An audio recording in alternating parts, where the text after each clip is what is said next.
Beep, beep, beep, beep, beep, beep. Beep, beep, beep, beep, beep, beep, beep. Ay, kamusta naman yung mga best natin na nag-live hanggang bukas? Wow! Wala na ba yung balikan? Wala na bang balikan? Alam nyo mga best, ano? Ito yung linggo na ang daming walang pasok. Oh, diba? Inumpisahan natin nung Lunes. Oh, kasi eleksyon. Tingnan mo, walang tao dito sa opisina. Eh paano kasi gabi na? Kaya Joshua, ganyan naman lagi yung nakikita natin kapag ganitong oras. Kasi nga naman gabi na. Oo. Pero sa mga best natin, ang dami daw tao sa Boracay. Ang daming tao sa mga pasyalan, sa Tagaytay, sa Baguio. Yan, ang dami-daming mga tao. Pero okay lang yan mga best, no? Quality time with your family and friends.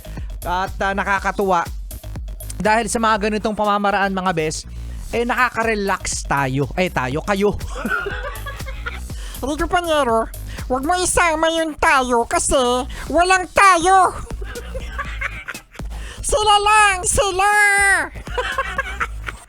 Kayo lang pala. Kayo lang. So enjoy nyo yung mga best kasi importante yung nababasag natin yung routine every day. Diba? Yung ang gagawin mo, gigising ka na lang sa umaga. Pagkatapos, papasok ko sa opisina. Pagpasok mo sa opisina, ay uuwi ka na naman ng bahay. Ginagawa mo yan Lunes hanggang Biyernes. So why not coconut kapag may mga ganito mga pagkakataon? Magbakasyon ka. Ang tanong, Rico Panyero. Magbabakasyon. Oo, magbabakasyon. May pera ba?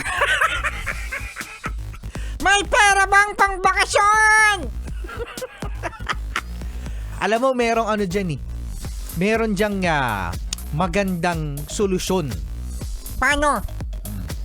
Sumama ka sa mga kaibigan mong may Pera? Ikaw yung magyaya. Sasabihin mo, friend, parang gusto ko pumunta sa Tagaytay. tapos sasabihin na kaibigan mo may pera. Ano, tara! Tara! May problema. Kasi karamihan daw ng mga nagyayaya, sila yung gumagastos. Ganun ba? Ay, naka. Oy, enjoy mga best. At susunod na si B-Boy Bibo. Nakasama nyo, Rico Panyero. At Marsan, the cute. Sige, dami mong sinasabi.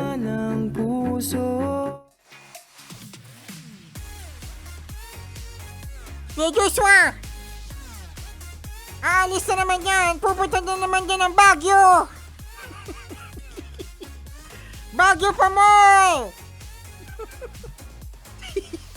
Baguio pa mo. Magtagaytay ka na lang, Kuya Joshua. Lapit lang. Malapit.